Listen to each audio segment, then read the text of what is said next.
ಯಾಂತ ವಿಹಾರಿಣೇ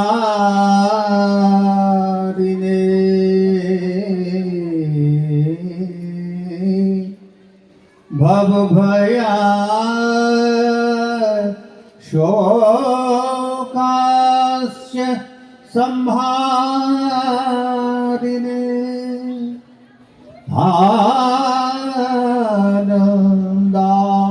ಆನಂದಾಮೃತಪೂರಿಣೇ ದ್ವಿಜಗಮಾ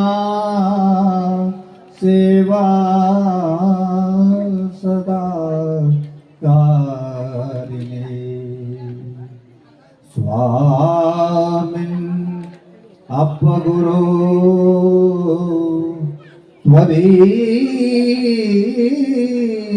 ಚರಣೆ ವೃತ್ತಿ ಸದಾ ಜಾಯತಾಂ ವೃತ್ತಿ ಸದಾ ಜಾಯತಾಂ ಸರ್ವಮಂಗಲ ಮಾಂಗಲ್ಯೆ ಶಿವೆ ಸರ್ವಾರ್ಥ ಸಾಧಿಕೆ ಶರಣ್ಯೆ ತ್ರಯಂಬಕೆ ಗೌರಿ ನಾರಾಯಣಿ ನಮೋಸ್ತುತೆ. ಓಂ ಶಾಂತಿ ಶಾಂತಿ ಶಾಂತಿ.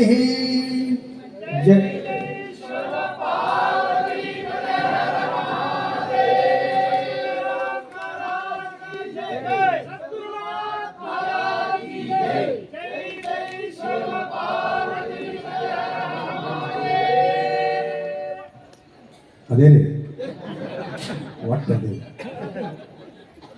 ನಾನು ಲಾಸ್ಟ್ ಬ್ಯಾಟ್ಸ್ಮನ್. ಈ ಫಸ್ಟ್ ಇನ್ನಿಂಗ್ಸ್ ಎಲ್ಲ ಮುಗೀತು, ಲಾಸ್ಟ್ ಬ್ಯಾಟ್ ಕೊಟ್ಟ ನಾನು. ಎಲ್ಲರೂ ಕ್ರಿಕೆಟ್ ಪ್ಲೇಯರ್. ಮೊದಲೆಲ್ಲ ಟೆಸ್ಟ್ ಅಂತ ಆಡ್ತೀವಿ, ಈಗೆಲ್ಲ ಹೋಗಿದ ಈಗೆಲ್ಲ 50 ಓವರ್ ಅದು ಹೋಯ್ತು. ಈಗ ಶಾರ್ಟ್ ಬಟ್ ಸ್ವೀಟ್ 20-20. ನಾವು 20 ಮ್ಯಾಚ್ ಆಡಿಬಿಡೋಣ, ಬಹಳತ್ತ ಬೇಡ. ಬಹುತೇಕ ಎಲ್ಲರದು ಲಕ್ಷ್ಯ ಎಲ್ಲಿ ಐತಿ ಈಗ ಅಂತ ಕೇಳಿದ್ರೆ, ಯಾವಾಗ ಬಿಟ್ಟಾರೋ ಪ್ರಸಾದ, ದೇವಿಯ ಪ್ರಸಾದ ಬೇಕಾಗಿದೆ. ಆದರೂ ಎರಡು ಮಾತು ಅಂದ್ರೆ ಒಂದೊಂದು ಮಾತು ಒಂದೊಂದು ತಾಸಿಗೆ.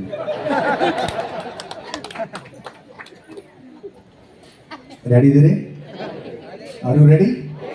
ಓಕೆ. ಪ್ರಥಮತಃ ಎನ್ನಾರಾಧ್ಯ ಸದ್ಗುರುನಾಥನ ಶರಣಾರ ಬಿಂದಗಳ ಸುಮಾರು 100 ವರ್ಷಗಳ ಹಿಂದೆ ಇಲ್ಲೊಂದು ಅತ್ಯಂತ ಮಹತ್ವದ ಘಟನೆ ಘಟಿಸಿದ್ದನ್ನ ಸ್ಮರಿಸುವಂತ ಒಂದು ಸಂದರ್ಭ ಅಂದ್ರೆ ಇವತ್ತಿನ ಅಮೃತ ಮಹೋತ್ಸವ. ಅದು ಯಾವುದೋ ಒಂದು ಕಾರ್ಯ ನೋಡಿದ್ರೆ ಯಾವಾಗಲೂ ಅದು ಅಲ್ಪಾರಂಭಂ ಕ್ಷೇಮಕರಿ ಅಂತ ಒಂದು ಮಾತಿತ್ತು ಸಂಸ್ಕೃತ ವಾಂಗ್ಮಯದಲ್ಲಿ. ಯಾವುದೇ ಹುಟ್ಟಬೇಕಾದ್ರೆ ಅದು ಸಣ್ಣದಾಗಿ ಹುಟ್ಟುತ್ತೆ. ನದಿಗಳು ನೋಡ್ರಿ ನೀವು, ನದಿಗಳು ನೀವೆಲ್ಲ ಎಲ್ಲಿ ಹುಟ್ಟಿದಾವ ಅಲ್ಲಿ ಹುಟ್ಟಿದ್ದು ನೋಡೋದಕ್ಕೆ ಹೋದ್ರೆ ಅಲ್ಲಿ ನದಿಗಳೆಲ್ಲ ಸಣ್ಣ ಝರಿಯಾಗಿರ್ತಾವೆ. ಸಣ್ಣ ಝರಿಯಾಗಿ ಹುಟ್ಟಿರ್ತಕ್ಕಂಥವು ಬರ್ತಾ ಬರ್ತಾ ಹಳ್ಳ ಕೊಳ್ಳ ಅವು ಇವು ಸೇರಿಕೊಂಡು ದೊಡ್ಡ ನದಿಗಳಾಗ್ತವೆ. ನದಿಗಳೆಲ್ಲ ಸೇರಿ ಏನಾಗ್ತಾವ? ಸಮುದ್ರ ಆಗ್ತವೆ. ಹಾಗೆ ಮೊದಲಿರುವಂತ ಆವತ್ತಿನ ಝರಿ ಇವತ್ತಿನ ದಿನ ಶತಮಾನೋತ್ಸವದ ಸಮುದ್ರವಾಗಿದೆ. ಆ ಝರಿಗಳೆಲ್ಲ ಸೇರಿಕೊಂಡು ಪ್ರೇರಣೆಯನ್ನು ಕೊಟ್ಟು ಇವತ್ತೇನಾಗಿದೆ ಅಂದ್ರೆ ಆನಂದದ ಮಹಾಸಾಗರ ಇವತ್ತು ಹರಿದು ಬರ್ತಾ ಇದೆ. ಅದಕ್ಕಾಗಿ ಇಂತಹ ಒಂದು ಕಾರ್ಯಕ್ರಮಕ್ಕೆ ಈ ಒಂದು ವರ್ಷದ 100 ವರ್ಷಗಳು ತುಂಬಿ ಶತಮಾನಗಳ ಪೂರೈಸಿದ ಈ ಒಂದು ಸಂಭ್ರಮದಲ್ಲಿ ಇದು 101 ಅಂತ ಹೇಳಿದ್ರು, ಇನ್ನೂ 100 ಮುಗುದಿಲ್ಲ, 1ಕ್ಕೆ ಹೊಂಟ್ರು. ಪದಾರ್ಪಣೆ ಏನು ಮಾಡಿದೆ ಅಷ್ಟೇ. ಅದು 101 ಚಂದ್ರ ಮುಗಿಸೋಣ ನೋಡೋಣ. ಇನ್ನೂ ಭಾಳ ಕಾರ್ಯಕ್ರಮಗಳು ಹಮ್ಕೊಳ್ಳೋರು ಅದೇರಿ. 100 ವರ್ಷದ ಇನ್ನೂ ಕಾರ್ಯಕ್ರಮ ಏನೇನು ಹಾಕೋ ಗೊತ್ತಿಲ್ಲ. ಆದರೆ ಈ ಒಂದು ಅತ್ಯಂತ ಉತ್ಸಾಹದ ಸಂಭ್ರಮದ ದಿನದೊಳಗೆ ಎಲ್ಲರನ್ನ ಉತ್ಸುಕರನ್ನಾಗಿ, ಎಲ್ಲರಿಗೆ ಪ್ರೇರಣೆಯನ್ನು ಕೊಟ್ಟು ಈ ಕಾಸ್ಮಾರ್ಗದ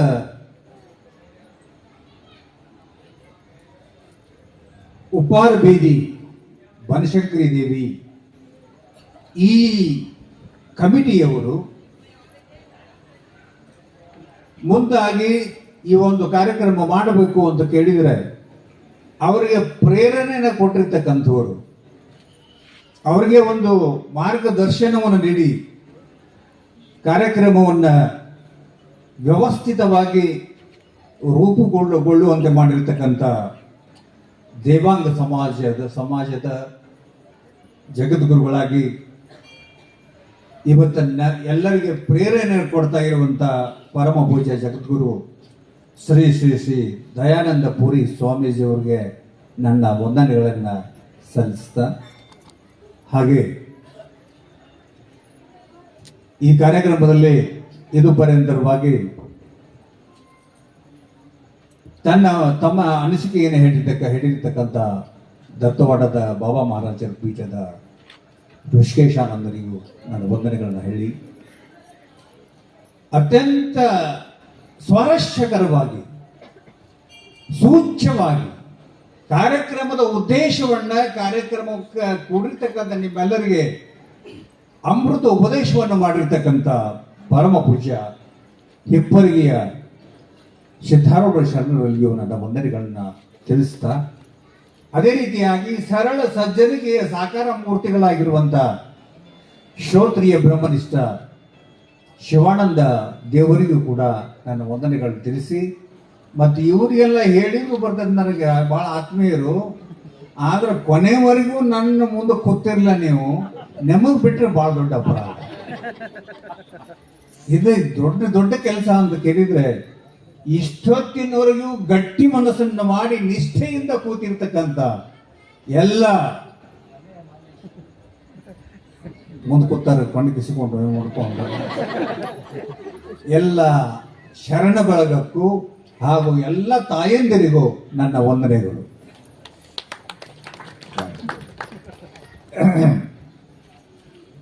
ಇವತ್ತು ಎಷ್ಟು ಸಂತೋಷ ಅಂತ ಕೇಳಿದರೆ, ಎಲ್ಲರಿಗೂ ಒಂದು ನವ ಚೈತನ್ಯ ಹೃದಯದೊಳಗೆ ಸುಳಿದಾಡ್ತಾ ಇದೆ, ಒಂದು ಹೊಸ ಚೈತನ್ಯ. ಏನದು ಅಂತ ಕೇಳಿದ್ರೆ, ಸಮಾಜ ಮತ್ತು ಸಮಾಜ ಅಂತ 2 ಪದಗಳು ಬರ್ತವೆ. ಸಮಾಜ ಅಂತ ಕೇಳಿದ್ರೆ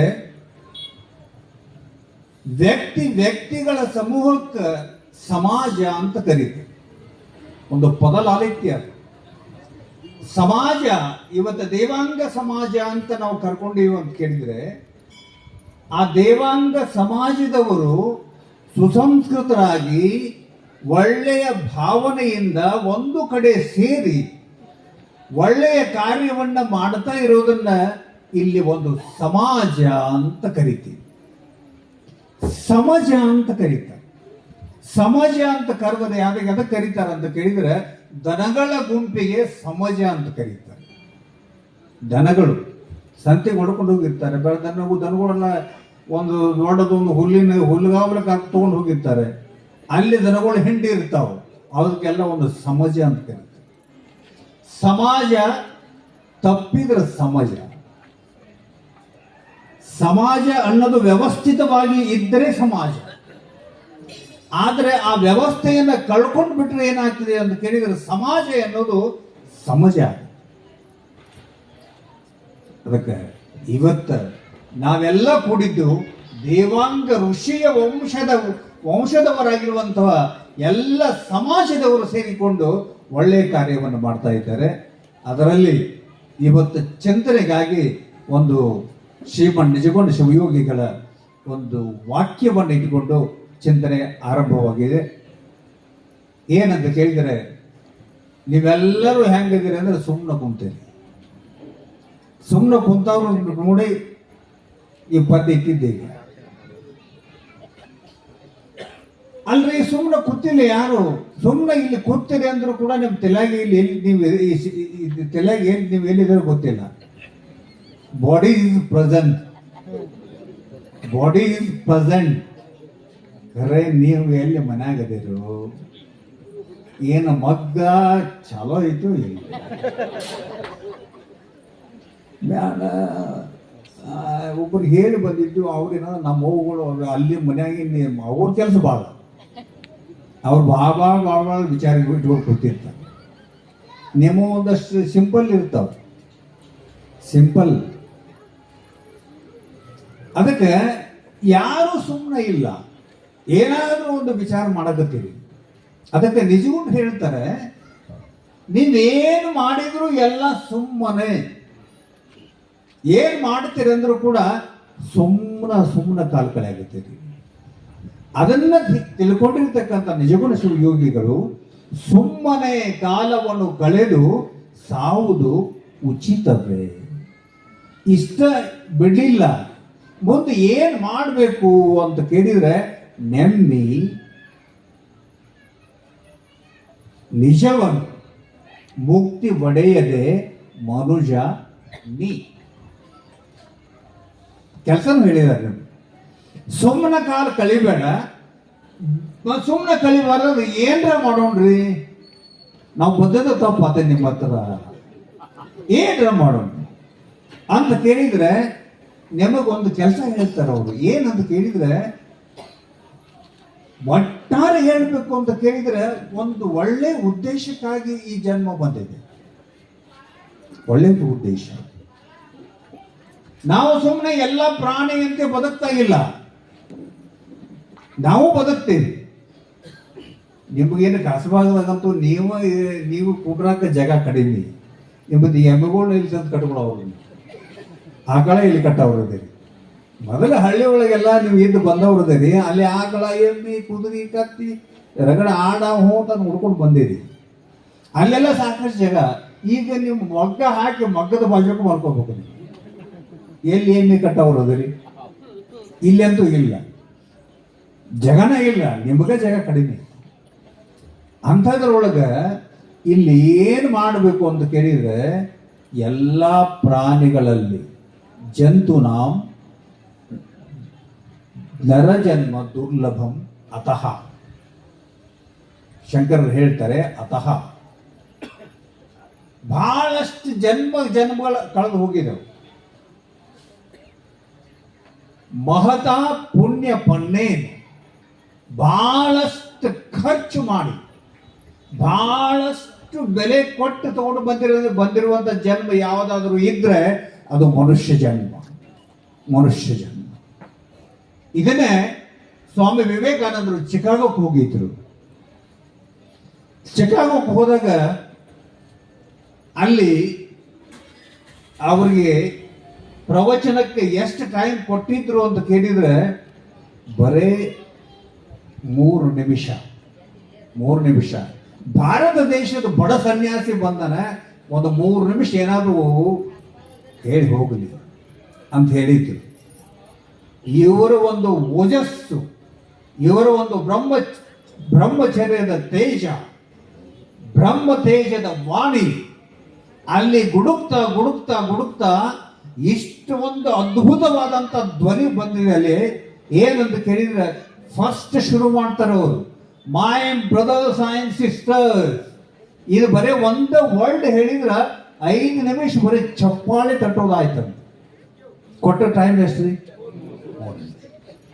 5 ನಿಮಿಷ ಚಪ್ಪಾಳೆ ತಟ್ಟಿದ್ರು. ಹಾಗೆ ಭಾಷಣ ಮಾಡ್ತಾ ಒಂದು ವಾಕ್ಯ ಹೇಳ್ತಾರೆ. ಏನಂತ ಕೇಳಿದ್ರೆ, ಎಲ್ಲಾ ಜನ್ಮಗಳಲ್ಲಿ ಶ್ರೇಷ್ಠವಾದ ಜನ್ಮ ಯಾವುದಾದ್ರೂ ಇದ್ರೆ ಆ ಜನ್ಮದ ಬಗ್ಗೆ ಹೇಳ್ತಾರೆ ಅವರು. Man is major of all things in this world.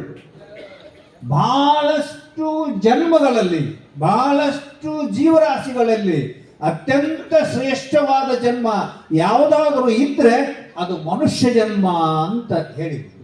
ಯಾಕಂತ ಕೇಳಿದ್ರೆ ಮನುಷ್ಯ ಎಲ್ಲವನ್ನ ಆಳಬಲ್ಲ. ಈಗ ನೋಡ್ರಿ, ನಿಮ್ಮಲ್ಲಿ ಬಹಳಷ್ಟು ಹಿಂದಿನ ಕಾಲಕ್ಕೆ ಸರ್ಕಸ್ ಬರ್ತಿತ್ತು. ನೀವು ಆನೆ ಎಷ್ಟು ನಿಮ್ಮ ಶಕ್ತಿ ಐತ್ರಿ? ಆನೆ ಎಷ್ಟೈತಿ? ಆನೆ ಏನ್ ಮಾಡ್ತೀರಿ? ಆನೆ ಬಾಲಕ್ಕಿದ್ದಷ್ಟು ಇಲ್ಲ.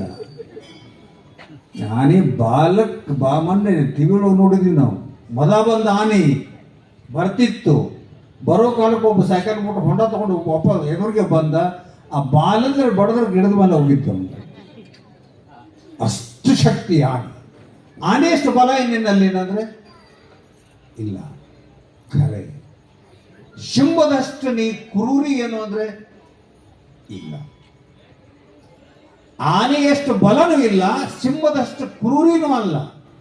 ಆದರೂ ಏನ್ ಮಾಡ್ತಾರೆ ಅಂದ್ರೆ ಸರ್ಕಸ್ ನೋಡ್ತೀನಿ, ಆನೆಯನ್ನ ಬೆಕ್ಕ ಆಡಿಸ್ದಂಗೆ ಆಡಿಸ್ತಾನಿಲ್ಲ. ಯಾರು ಆಡಿಸ್ತಾರೆ? Who is A man. ಒಬ್ಬ ಮನುಷ್ಯ ಒಂದು ಬೆಕ್ಕಿನಂತೆ ಆನೆಯನ್ನ, ಅಷ್ಟು ಬಲಿಷ್ಠವಾದ ಆನೆಯನ್ನು ಆಡಿಸ್ತಾನಂದ್ರೆ ಆನೆ ಸರೆಂಡರ್ ಆಗಿದ್ದೆ ಯಾವುದಕ್ಕೆ? ಅವನ ಶಕ್ತಿಗೆ ಇಲ್ಲ. ಅವನಲ್ಲಿರುವಂತ ವಿಚಾರ ಶಕ್ತಿಗೆ ಅದು ಸರೆಂಡರ್ ಆಗಿದೆ. ಅವನಲ್ಲಿರುವಂತ ಅದ್ಭುತವಾದಂತ ವಿಚಾರ ಶಕ್ತಿಗೆ ಆನೆ ಸರೆಂಡರ್ ಆಗ್ತದೆ. ಇವತ್ತು ಬೆಂಕಿ ಕೊಳ್ಳೆ ಒಳಗೆ ಸಿಂಹ ಜಿಗಿತದೆ. ಅದು ಹಂಟರ್, ರಿಂಗ್ ಮಾಸ್ಟರ್ ಇರ್ತಾನೆ, ಆಡಿಸ್ತಾನೆ ಅದನ್ನ. ಅದು ಒಂದು ಬೆಕ್ಕಿನಂತೆ ಆಡಿಸ್ತಾನೆ. ಆದ ಸರೆಂಡರ್ ಆಗಿದ್ದೆ ಅದಕ್ಕೆ ಇವನಲ್ಲಿರುವ ವಿಚಾರ ಶಕ್ತಿ. ಅದಕ್ಕಾಗಿ marriage measure of all things in this world. ಜಗತ್ತಿನೊಳಗ ಅದ್ಭುತವಾದಂತ ಶಕ್ತಿ ಎಲ್ಲಾರ ಇದ್ರೆ ಅದು ಮನುಷ್ಯ ಅನ್ನುವಂತ ಜೀವಿಯಲ್ಲಿ ಅದ್ಭುತವಾದಂತ ವಿಚಾರ ಶಕ್ತಿ ಇದೆ. ಆ ವಿಚಾರ ಶಕ್ತಿಯನ್ನು ಹೊತ್ಕೊಂಡು ಬಂದಿರುವಂತ ಈ ಜನ್ಮವನ್ನ ಸುಮ್ಮನೆ ಕಳಿಬಾರದು. ಸುಮ್ಮನೆ ವ್ಯರ್ಥವಾಗಿ ಕಳೆಯೋದಕ್ಕೆ ನಾನು ತಗೊಂಡು ಬಂದಿಲ್ಲ. ಏನ್ ಮಾಡಬೇಕು ಅಂತ ಕೇಳಿದ್ರೆ ಎಲ್ಲರಿಗೂ ದುಃಖ ಇದೆ. ಜಗತ್ತಿನೊಳಗೆ ಯಾರು ಹುಟ್ಟು ಬಂದಿದ್ದಾರೆ, ಬಂದಂಥವ್ರೆಲ್ಲರಿಗೂ ದುಃಖ ಅದ. ಏನ್ ಒಂದೇ ತರ, ಒಬ್ಬರಿಗೆ ಒಂಥರ ಇದೆ, ಮತ್ತೊಬ್ಬರಿಗೆ ಮತ್ತೊಂಥರ. ಒಬ್ಬರಿಗೆ ಬಹಳ ಶ್ರೀಮಂತಿಕೆ ಬೇಕಾಗಿದೆ, ಶ್ರೀಮಂತಿಕೆ ಒಬ್ಬಗೆ ಬಹಳ ಐತಿ. ಒಬ್ಬರಿಗೆ ಶ್ರೀಮಂತಿಕೆ ಬೇಕಾಗಿದೆ ಅಂದ್ರೆ ಒಬ್ಬಗೆ ಶ್ರೀಮಂತಿಕೆ ಹೆಚ್ಚಾದ್ರೆ ಅವು ಮಕ್ಕಳಿರಾಗಿಲ್ಲ. ಇದಕ್ಕೆ ಏನು ಶ್ರೀಮಂತಿಕೆ ಇಲ್ಲ, ಮಣಿತೊಂಬ ಮಕ್ಕಳ ಜೋಪಾನ ಮಾಡೋದು ಕಷ್ಟ ಆಗಿದೆ. ಹೀಗೆ ವ್ಯತ್ಯಾಸ. ಈ ಸಂಸಾರ ಅನ್ನೋದು ವಿಷಮ ಇದೆ. ಅದಕ್ಕೆ ನಿಜಗುಣರು ಅದನ್ನೇ ಹೇಳ್ತಾರೆ, ವಿಷಮ ಸಂಸಾರದಿದನು ಕನಸಂದರೆ. ಈ ಸಂಸಾರ ಯಾವಾಗಲೂ ವಿಷಮ ಇದೆ. ಯಾರು ಸರಿಯಾದಂತ ಸಮವಾಗಿರುವಂತ ಸಂಸಾರ ಇಲ್ಲ. ಯಾರು ಪರಿಪೂರ್ಣ ವ್ಯಕ್ತಿಗಳಲ್ಲ. ಪರಿಪೂರ್ಣ ಯಾರು ಇಲ್ಲ. ಪರಿಪೂರ್ಣ ವ್ಯಕ್ತಿ ಯಾರು ಇಲ್ಲ ಭೂಮಿ ಮೇಲೆ. ಪರಿಪೂರ್ಣ ಯಾರಾದರೂ ಇದ್ರೆ ಅವನು ಪರಮಾತ್ಮನೊಬ್ಬನೇ ಪರಿಪೂರ್ಣ. ಆ ಪರಶಿವೆ ಒಬ್ಬಾಕಿ ಸಮರ್ಥಳು. ಇವತ್ತು ಆ ಪರಶಿವೆಯ ಆ ಒಂದು ಮಹಾಶಕ್ತಿ, ಮಹಾಲೀಲಾಮಯಿಯಾಗಿರುವಂತಹ ಆ ಶಕ್ತಿಯ ಆವಾಹನ, ಆ ಶಕ್ತಿಯ ಆರಾಧನೆ ಇವತ್ತು ನಡೀತಾ ಇದೆ. ಅದಕ್ಕಾಗಿ ಜಗತ್ತಿನ ಒಟ್ಟು ತಂದೆ ತಾಯಿಗಳಲ್ಲಿ ಯಾರಾದರೂ ಇದ್ರೆ ಕಾಳಿದಾಸ ಹೇಳ್ತಾನೆ, ನಿಮಗ ಒಬ್ಬ ಅಪ್ಪ, ಒಬ್ಬಕಿ ತಾಯಿ. ಮತ್ತೊಬ್ಬ ಹೇಳ್ತಾನೆ ನಮ್ಮವ್ವ ನಮ್ಮಪ್ಪ ಅವ್ರ ಹೆಸರು ಬೇರೆ ಹೇಳ್ತಾನೆ. ಮತ್ತೊಬ್ಬ ಹೇಳ್ತಾನೆ ಅವರಪ್ಪ ಅವ್ರ ಓನ್ ಬೇರೆ ಹೆಸರು ಹೇಳ್ತಾನೆ. ಆದ್ರೆ ಜಗತ್ತಿನೊಳಗೆ ಎಲ್ಲರಿಗೂ ಒಬ್ಬಳೇ ತಂದೆ ಒಬ್ಬಳೇ ತಾಯಿ ಅಂತ ಯಾರನ್ನು ಕರಿಬೇಕಂತ ಕಾಳಿದಾಸನ ಕೇಳಿದಾಗ ಕಾಳಿದಾಸ ಸುಂದರವಾದಂತ ಒಂದು ಶ್ಲೋಕ ರಚನೆ ಮಾಡ್ತಾನೆ. ವಾಗರ್ತ ವಿವ ಸಂಪೃಕ್ತವು ವಾಗರ್ತ ಪತಿಪತ್ತೈ. ವಾಕು ಮತ್ತು ಅರ್ಥ. ವಾಕ್ ಅಂದ್ರೆ ಶಬ್ದ. ಶಬ್ದ ಅಂದ ಕೂಡಲೇ ನಾನು ನೀರು ಅಂತ ಹೇಳಿದ್ರೆ ನೀವೇನ್ ತಗೊಂಡು ಬರ್ತೀರಿ? ನನಗೆ ನೀರು ಬೇಕು ಅಂತ ನೀವೇನ್ ತಗೊಂಡು ಬರ್ತೀರಿ? ಬೀರ್. ನೀರ ತರಬೇಕು. ನೀರ್ ಅಂತ ಹೇಳಿದಾಗ ಅದಕ್ಕೆ ಅರ್ಥರೂಪವಾದಂತ ನೀರನ್ನ ಹೆಂಗ್ ತಗೊಂಡು ಬರ್ತೀರಿ, ಅವೆರಡು ಹೆಂಗೆ ಕೂಡ್ಕೊಂಡು ಶಬ್ದ ಅರ್ಥಗಳು ಕೂಡ್ಕೊಂಡಿವೆ. ಹಾಗೆ ವಾಗರ್ಥ, ವಾಕು ಮತ್ತು ಅರ್ಥ ಹೆಂಗೆ ಒಂದಕ್ಕೊಂದು ಹೊಂದ್ಕೊಂಡಿವೆ, ಹಾಗೆ ಪರಮಾತ್ಮ ಮತ್ತು ಪಾರ್ವತಿ ಕುಡ್ಕೊಂಡಿದ್ದಾರೆ. ಒಟ್ಟು ಜಗತ್ತಿಗೆ ಎಲ್ಲರಿಗೂ ತಂದೆ ತಾಯಿಗಳು ಯಾರೇ ಇದ್ರೆ ಅವ್ರು ಯಾರನ್ನಂತ ಕರಿಬೇಕು ಅಂತ ಕೇಳಿದ್ರೆ ಪಾರ್ವತಿ ಪರಮೇಶ್ವರರು. ಪಾರ್ವತಿ ಪರಮೇಶ್ವರರು ಎಲ್ಲರ ತಂದೆ ತಾಯಿಗಳು. ಅವರು ಎಲ್ಲ ಈಗ ಒಬ್ಬೊಬ್ರಿಗೊಬ್ರು ತಂದೆ ತಾಯಿ ಸಪರೇಟ್ ಅದಾರೆ. ಆದ್ರೂ ಜಗತ್ತಿಗೆ ಒಟ್ಟು ಜಗತ್ತಿಗೆ ತಂದೆ ತಾಯಿಗಳು ಯಾರಾದ್ರೂ ಇದ್ರೆ ಪಾರ್ವತಿ ಒಬ್ಬಕ್ಕೆ. ಇವತ್ತಾದ ಪಾರ್ವತಿಯನ್ನು ಇವತ್ತು ನಾವು ಬನಶಂಕರಿ ಅಂತ ಕರೆಯಾಕತ್ತೀವಿ. ಬನಶಂಕರಿ ಅಂದ್ರೂ ಬೇರೆ ಅಲ್ಲ, ಪಾರ್ವತಿ ಅಂದ್ರೂ ಬೇರೆ ಅಲ್ಲ. ಅವು ಅವಿನಾಭಾವವಾಗಿ ಇರುವಂತ ಹೆಸರುಗಳು. ಅದಕ್ಕಾಗಿ ಅಂತ ಪಾರ್ವತಿ ಪರಮೇಶ್ವರರು ಜಗತ್ತಿನ ಒಟ್ಟು ತಂದೆ ತಾಯಿಗಳು. ಅದಕ್ಕಾಗಿ ನಮ್ಮಲ್ಲಿ ಏನೈತೆ ಅಂದ್ರೆ ದುಃಖ ಒಬ್ಬೊಬ್ಬರಿಗೆ ಒಂದೊಂದು ತರ ಐತಿ. ಎಷ್ಟು ದುಃಖಗಳದಾವು ಅಂತ ನಿಜಗೊಂಡ್ರೆ ಕೇಳಿದ್ರೆ 100,000 ಕೋಟಿ ಉಂಟು ಶಂಕರ. ಎಷ್ಟದವ್ರಿ? 100,000 ಕೋಟಿ. ಮತ್ತೆ ಹೆಂಗ ನೀವು ಜೀವನದಾಗ ನೀವೆಲ್ಲ ಸರಿ ದಾಟವ್ರದೇರಿ, ಹೆಂಗ ಇವನ್ನೆಲ್ಲ ಕಳ್ಕೊಳ್ಳೋರದೇರಿ? 100,000 ಕೋಟಿ ಉಂಟು ಶಂಕರ. ಜನನ ಮರಣದ ಬಾಧೆ, ಹಸಿವು ತೃಷೆಗಳ ಬಾಧೆ, ದೆಸೆಗೆಡಿಸುವ ಅರಿಕುಳದ ಬಾಧೆ ಬಲುಯನಗೆ. ನೀರಲರಿದೀವ ನನಗೆ ನೀನೇ ತೊಲಗಿಸಿ ಸುಖದ ಸೂರ್ಯಗೊಡು ಶಂಕರ.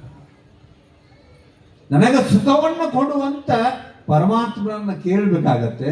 ಅದಕ್ಕೆ ನಾವು ಎಲ್ಲರೂ ಸುಖ ಬೇಕು ಅಂತ ಕೂಡಲೇ ಸುಖ ದವಾಖಾನಾಗ ಡಾಕ್ಟರ್ ಅಲ್ಲಿ ಯಾವ ಹಾಸ್ಪಿಟಲ್ದಾಗ ಸಿಗಂಗಿಲ್ಲ. ಅಲ್ಲಿ ಸಿಗಂಗಿಲ್ಲ.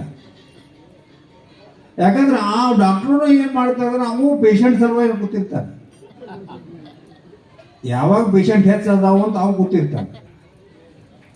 ಹೀಗಾಗಿ ಆಗಲೇ ನಮ್ಮ ದಯಾನಂದ ಪುರಿ ಅವರು ಒಂದು ಮಾತು ಹೇಳಿದ್ರು, ನಾಷ್ಟಕ್ಕೆ ನೆನಪಿಟ್ಕೋಬೇಕು ನೀವೆಲ್ಲ.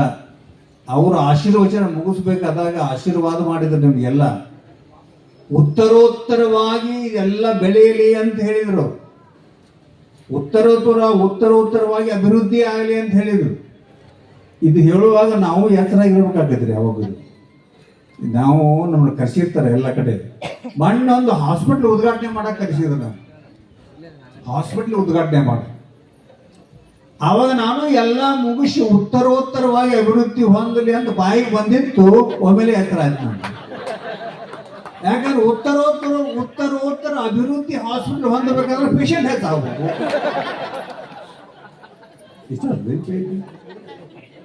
ಒಂದು ಜೈಲ ಉತ್ತರೋತ್ತರ ಅಭಿವೃದ್ಧಿ ಹೊಂದಲಂದ್ರೆ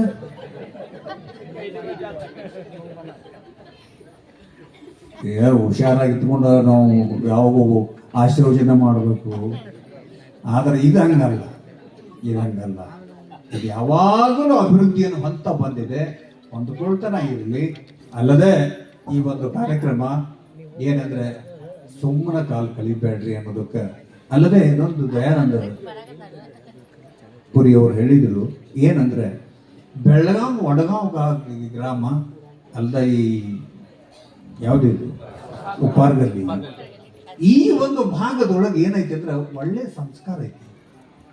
ಈ ಸಂಸ್ಕಾರವನ್ನ ಯಾರು ಕೊಟ್ಟಿದ್ದಾರೆ ನಿಮ್ಗೆ ಮೊಟ್ಟ ಮೊದಲ ಅಂತ ಕೇಳಿದ್ರೆ ಕಾದ್ರೊಳ್ಳಿಯ ಬಸವಣ್ಣನ ಅಪರಾವತಾರಿಗಳಾಗಿರುವಂತ ಅಪ್ಪಶಿವಯೋಗೀಶ್ವರರು ಈ ಒಂದು ವಡಗಾಂವ ಕಾಸ್ಮಾಗಕ್ಕೆಲ್ಲ ಸುತ್ತಲಿನ ಎಲ್ಲ ಬಳಗಕ್ಕೆಲ್ಲ ಒಂದು ಒಳ್ಳೆಯ ಸಂಸ್ಕಾರವನ್ನು ಕೊಟ್ಟಿದ್ದಾರೆ.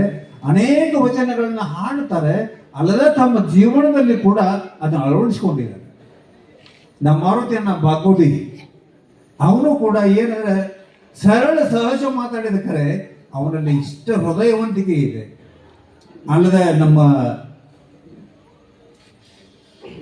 ಶಂಕರಣ್ಣ ಬುಸಳಿಯವರು ಅವರು ಕೂಡ ಬಹಳಷ್ಟು ಸರಳವಾಗಿ ಸಹಜವಾಗಿ ಕೂಡ ಆರಂಭದಲ್ಲಿ ತಮ್ಮ ಪ್ರಾಸ್ತಾವಿಕ ವಾಣಿಯನ್ನ ನುಡಿದ್ರು. ಅವರಿಗೆಲ್ಲ ಒಳ್ಳೆ ಈ ಸಂಸ್ಕಾರಗಳು ಬರಬೇಕು, ಈ ಪರಿಸರ ಬರಬೇಕು ಅಂತ ಕೇಳಿದ್ರೆ, ಈ ಪರಿಸರಕ್ಕೆ ಕಾರಣ ಯಾರು ಅಂತ ಕೇಳಿದ್ರೆ ಗುರುಗಳು. ನಮಗೆ ಮುಂದೆ ಗುರಿ, ಹಿಂದೆ ಗುರು. ಮುಂದೆ ಗುರಿ ಇರಬೇಕು, ಹಿಂದೆ ಗುರು ಇರಬೇಕು. ಗುರುವಿನ ಮಾರ್ಗದರ್ಶನದೊಳಗೆ ನಾವು ಗುರಿಯನ್ನು ತಲುಪಬೇಕು. ಆ ರೀತಿಯಾಗಿ ನಮಗೆಲ್ಲ ಒಳ್ಳೆಯ ಸಂಸ್ಕಾರ ಇದೆ. ಆ ಸಂಸ್ಕಾರ ಜೊತೆಗೆ ನಾವೆಲ್ಲ ಏನು ಮಾಡ್ಬೇಕಂದ್ರೆ ಈ ಮನುಷ್ಯ ಜನ್ಮವನ್ನ ಪಾವನ ಮಾಡ್ಕೊಳ್ಬೇಕು. ಈಗ ನಿಮಗೆಲ್ಲ ಮಾಡೋತ್ತೇನು ಅದನ್ನೇ ಇದ್ರೆ ಹೇಳಿದ್ರೆ ನಿಮ್ಗೆ ತೆರಿ ಉಳಿದಿಲ್ಲ, ಆ ಪೇಷನ್ಸ್ ಉಳಿದಿಲ್ಲ, ತಾಳ್ಮೆ ಉಳಿದಿಲ್ಲ. ಸ್ವಲ್ಪ ಒಂದು ಕತೆ ಹೇಳಿಬಿಡ್ತೇನೆ. ಒಂದು ಕತೆ ಅಂದ್ರು ಅದು ಕತೆ ಬರೋಬ್ಬರ ಕತೆ. ಒಬ್ಬ ಬಹಳ ದೊಡ್ಡ ದೇಸಾಯಿ ಮಣಿತನ. ದೇಸಾಯಿ ಮಣಿತನ 11 ತಲೆಮಾರಿನ ಪರ್ಯಂತರವಾಗಿ ಕೂಡ ಆ ಮನೆತನದಲ್ಲಿ ಏನಿತ್ತು ಅಂದ್ರೆ ಶ್ರೀಮಂತಿಗೆ ತುಂಬಿ ತುಳುಕ್ತಾ ಇತ್ತು. ಅಷ್ಟಿಷ್ಟ ಶ್ರೀಮಂತಿಕೆ ಅಲ್ಲ, ದೊಡ್ಡ ಶ್ರೀಮಂತಿಕೆ, 11 ತಲೆಮಾರು. ಅದೇನೋ ವಿಚಿತ್ರ ಇದೆ. ಅದು ಕೂಡಿ ನೇಮಿಸಿದ ಹಿತ ಅಹಿತವೆಂಬೆರಡನ್ನು ಅಂತ ನಿಜಕೊಂಡು ಹೇಳಿದಂಗೆ ಬಹಳ ಶ್ರೀಮಂತಿಕೆ ಇರ್ತೈತಿ, ದೊಡ್ಡ ಮಕ್ಕಳು ಹುಟ್ಟುತ್ತಾವ. ಅನುಕೂಲ ಇದ್ದಲ್ಲಿ ಎಲ್ಲ ವಿರುದ್ಧ ವಿರುದ್ಧ ಇರ್ತಾವ. ಯಾವಾಗಲೂ ಬೇಕಂದಂಗೆ ಸಿಗೋದಿಲ್ಲ, ನಿಮಗೆ ಬೇಕಂದಂಗೆ ಆಗೋದಿಲ್ಲ. ಹಂಗೆ ಇವೆಲ್ಲ ವಿಚಿತ್ರ ಇದೆ, ವ್ಯವಸ್ಥೆ ವಿಚಿತ್ರ ಅದಾವ. ಬಹಳ ದೊಡ್ಡ ಶ್ರೀಮಂತ, 12 ತಲೆ ಮಾಡು. ಕೊನೆಗೆ ಏನಾಯ್ತು ಒಬ್ಬರ ಪರಿಸ್ಥಿತಿ ಅಂದ್ರೆ ಮಗಳನ್ನ ಹಡದ್ಲು ಒಬ್ಬಾಕಿ, ಒಂದು ಮಣಿತನ, ಒಂದು ತಲೆಯೊಳಗೆ. ಮಗಳಷ್ಟ ಹುಟ್ಟಿದ್ಲು. ಹುಟ್ಟಿದ ನಂತರದಲ್ಲಿ 4-5 ವರ್ಷ ಮತ್ತು ಮಕ್ಕಳೇ ಆಗಲಿಲ್ಲ. ಇನ್ನು 5 ವರ್ಷಕ್ಕೆ ಆಗಲಿಲ್ಲ ಅನ್ನೋ ಚಿಂತೆ ಒಳಗೆ ಆ ಮಗಳ ತಾಯಿ ಅಂದ್ರೆ ಇವನ ಹೆಂಡತಿ ತೀರ್ಕೊಂಡ್ಬಿಟ್ಲು. ಒಬ್ಬಳೇ ಮಗಳು. ಆದ್ರೆ ಅವನು ಎಷ್ಟು ದೊಡ್ಡ ವಿಚಾರ ಇತ್ತು ಅಂದ್ರೆ ಮಗ ಅಂದ್ರೂ ಅಷ್ಟೇ, ಮಗಳಂದ್ರೂ ಅಷ್ಟೇ. ಈಗಿನ ಕಾಲದಲ್ಲಂತೂ ಈ ಗಂಡು ಮಕ್ಕಳಿಗಿಂತ ಹೆಣ್ಮಕ್ಳು ಶ್ರೇಷ್ಠ. ಚಂದಾಗಿ ಅಭ್ಯಾಸ ಮಾಡ್ತಾವ, ಚಲೋ ಅಭ್ಯಾಸಕ್ಕೆ ಅನುಕೂಲನೂ ಐತಿ. ಮತ್ತು ನಿಮಗೆಲ್ಲ ಫ್ರೀನೂ ಸಿಕ್ಕಿರಲ್ಲ. ಎಲ್ಲ ಫ್ರೀ, ಎಲ್ಲ ದೇವರಂತೇನು ಫ್ರೀ. ಹಿಂಗಾಗಿ ದೇವರುಗಳೆಲ್ಲ ಗುಡಿ ಬಿಟ್ಟು ಹೋಗ್ಬಿಟ್ಟಿದಾವೆ. ಅಲ್ಲಿ ಬಂದಂಥವ್ರಿಗೆ ಪಾಪ ಹೋಗ್ರಿ, ಎಲ್ಲರಿಗೂ ಯಾವಾಗಾರ ಹೋಗೋರು ಊಟ ಹಾಕ್ಬೇಕು. ಯಾವಾಗ ಹಾಕ್ಬೇಕು ಪಾಪ? ನಿಮಗಾರ ಫ್ರೀ ಇದೆ ಅಲ್ಲ, ಪಾಪ ಅಲ್ಲಿ ಎಲ್ಲ ಮಾಡೋರು ಬೇಕಲ್ಲ. ಹಾಗೆ ಹೆಣ್ಮಗಳು ಒಬ್ಬ ಹೆಣ್ಮಕ್ಳು ಮಗಳನ್ನ ಹಡೆದು 5 ವರ್ಷಕ್ಕೆ ತೀರ್ಕೊಂಡ್ಲು. ಮಗಳು ಇಷ್ಟು ಸುಂದರ ಇದ್ಲು, ಅಷ್ಟು ಸುಂದರ ಇನ್ಯಾರು ಯಾವ ಆಕ್ಟ್ರೂ ಇಲ್ಲ. ಯಾವ ಏನು ಅದೇ ಮಿಸ್ ವರ್ಲ್ಡ್, ಯಾವ ಮಿಸ್ ವರ್ಲ್ಡ್ ಹಂಗಿಲ್ಲ. ಅಷ್ಟು ಸುಂದರ ಹೆಣ್ಣು ಮಗಳು ಆಕೆನ ಬೆಳೆಸ್ತಾ ಹೆಂಗೆಂಗೆ ಬೆಳಿತಾಳೋ ಹಂಗಂಗ ಬಹಳ ಸುಂದರ ಅಂದ್ಲು. ಅಷ್ಟೇ ವಿದ್ಯಾವಂತಳು, ಎಲ್ಲವನ್ನ ಕಲಿಸಿದ. ಶಸ್ತ್ರವಿದ್ಯೆ, ಗಣಿತ, ಆ ಬಳಿಕ ವಿಜ್ಞಾನ, ಖಗೋಳ, ಭೂಗೋಳ, ಸೈನ್ಸ್ ಏನದಾವ ಎಲ್ಲ ವಿದ್ಯೆಗಳನ್ನ, ಮತ್ತು ಆ ಬಳಿಕ ಎಲ್ಲ ಇತರೆ ಎಲ್ಲ ಹೆಣ್ಣು ಮಕ್ಕಳಿಗೆ ಬೇಕಾಗಿರುವಂಥ ಎಲ್ಲ ಅಲಂಕಾರಗಳನ್ನ, ವಿದ್ಯೆಗಳನ್ನ ಎಲ್ಲ ಕಲಿತಳು. ಬೆಳೆ ದೊಡ್ಡಾಕಿ ಅಲ್ಲೂ ತಾನು ಮಾತ್ರ ಮದುವೆ ಆಗಲಿಲ್ಲ. ಆ ಮಗಳ ಜೋಪಾನದಲ್ಲಿ, ಮಗನನ್ನು ಬೆಳೆಸುವುದರಲ್ಲಿ ಕಾಲ ಕಳೆದ ಕೊನೆಗೆ ಏನಾಯ್ತು ಅಂದ್ರೆ ಮಗಳ ದೊಡ್ಡಾಕಿ ಆದ್ಬಳಿಕ ಹೆಣ್ಮಗಳನ್ನ ಕೊಡ್ಲೇಬೇಕಲ್ಲ. ಒಂದು ಒಳ್ಳೆಯ ಮನೆತನ ನೋಡಿ ಮಗಳನ್ನ ಕೊಟ್ಟ ಬಳಿಕ ಸ್ವಲ್ಪ ಸಾವಕಾಶ ಮಾತಾಡಪ್ಪ. ಆ ಮೊಬೈಲ್ ಅಂತೂ ಏನ್ ಮಾಡುದು? ಮೊಬೈಲ್ ಅಂದ್ರೆ ಏನಾಗಿದಾವ ಅಂದ್ರೆ ಆ ಮನ್ಯಾಗ ಒಂದು ಹೆಂಡತಿ ಮನ್ಯಾಗಿದ್ದು ಕಾಡ್ತೈತಿ, ಮೊಬೈಲ್ ಅಂದ್ರೆ ಬೆಣ್ಣ ಹತ್ತಿ ಕಾಡೋ ಹೆಂಡತಿ. ಅದು ಮನ್ಯಾಗಷ್ಟೇ ಕಾಡ್ತಾಳೈತಿ, ಮನೆಗೆ ವಾದ ಕೂಡಲೇ ಇದೇನಿಲ್ಲ ಕಣ್ಣು ಹತ್ತೀನಿ ಎಲ್ಲಿ ಹೋಗ್ತೀಯ ಅಲ್ಲೆಲ್ಲ ಬೇಕಾದ್ರೆ ಇರಲಿ. ಏನು ಹೇಳ್ತೀನಿ ನಾನು, ಮಗಳು ದೊಡ್ಡಕ್ಕೆ ಅಂದು ಮಣ್ತನ ನೋಡಿದ್ರು, ಮನೆಗೆ ಒಂದು ಮಣ್ತನ ನೋಡಿ ಕೊಡೋ ಕಾಲಕ್ಕೆ ಕೊಟ್ಟಿರಲ್ಲ, ಜೊತೆಗೆ ಪಲ್ಲಂಗ, ಟ್ರೇಜರಿ, ಕುರ್ಚಿ ಅವನ್ನ ಕೊಡ್ತಿರ್ಲಿ. ಅವಕ್ಕೇನಂತೀರಿ ನೀವು? ಮಶೂರ್ ಅಂತಿರ್ಲಿ, ಮಶೂರ್. ನೀವೆಲ್ಲ ಕೊಡುವ ಯಾಕಂದ್ರೆ ಒಂದು ಕಡೆ ಜಾಡಿಸಿ ಒದ್ದು ಬಿಟ್ರೆ ಆ ಕಡೆ ಜಾಡಿ ದಾಟಿ ಹೋಗ್ಬೇಕು. ಸುಮ್ಮನೆ ಕೆಲವೊಂದು ತಗಡಾಗಿ ಮದುವೆಗೆ ಸ್ಪೆಷಲ್ ಮಾಡಿರ್ತಾರೆ ಇಂಥವು ಮಶೂರ್. ಆವೇನು ಮಾಡಿದ ಅಂದ್ರೆ ಮಗಳಿಗೆ ಆಭರಣ ಮಾಡಿದ್ರೆ ನನ್ನ ಕಡೆ ಬಂಗಾರ ತೀರಂಗಿಲ್ಲ ಅಂತ ತಿಳ್ಕೊಂಡ ದೊಡ್ಡ ದೊಡ್ಡ ಟ್ರೇಜರಿ ಬಂಗಾರದ ಮಾಡಿಸಿದ. ಇದು ಕಾಟ್, ಡಬಲ್ ಕಾಟ್ ಮಾಡಿಸಿದ, ಅದೆಲ್ಲ ಬೆಳ್ಳಿದು.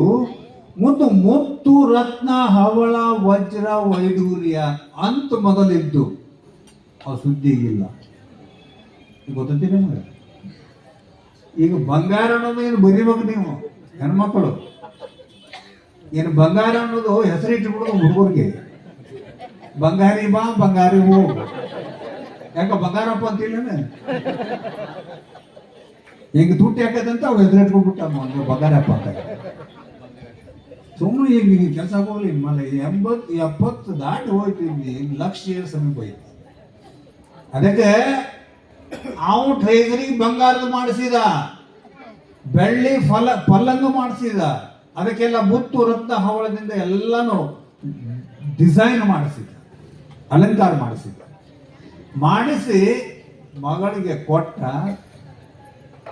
ಹಂಗ ಕೊಟ್ಟು ಕೂಡ್ಲದ್ದು 5-6 ತಿಂಗಳು ಹಂಗ ಇತ್ತು. ಅದು ಅಲ್ರಿ, ಟ್ರೇಜರಿನ ಬಂಗಾರದ್ದು ಮುತ್ತು ರತ್ನ ಹವಳಿರಬೇಕಾದ್ರೆ ಇಡೋದೇನಾದ್ರ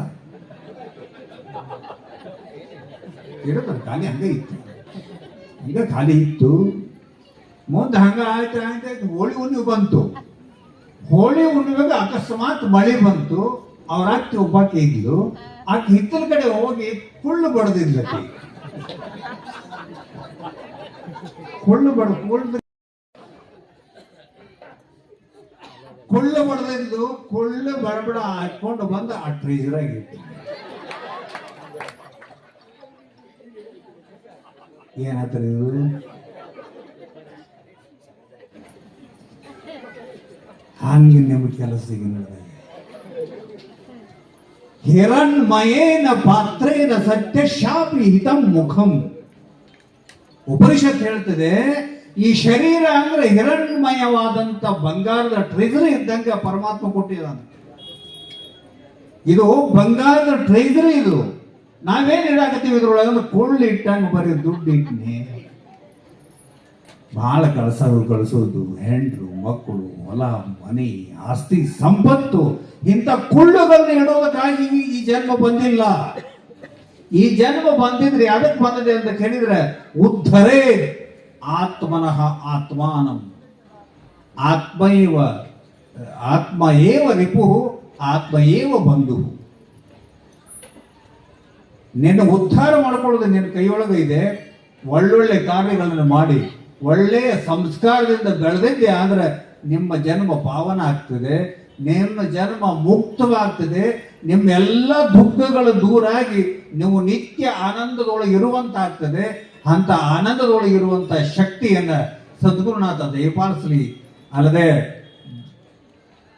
ತಾಯಿ ಪಾರ್ವತಿಯ ಸ್ವರೂಪಳಾಗಿರುವಂತ ಬನಶಂಕರಿಯು ಕೂಡ, ಆಕೆಯು ಕೂಡ ತನ್ನ ಕೃಪೆಯನ್ನು ದೋರಲಿ ಅಂತ ನಾನು ಆಶಿಸ್ತಾ ನನ್ನ ರೂಪುಷ್ಪಗಳನ್ನು ಗುರುಪಾದಕ್ಕೆ ಅರ್ಪಿಸಿ ಮುಗಿಸ್ತಾ ಇದ್ದೇನೆ. ಓಂ ಶಾಂತಿ ಶಾಂತಿ ಶಾಂತಿ. ಮಂಡಳಿಯವರು ಮಂಗಲೇರಿ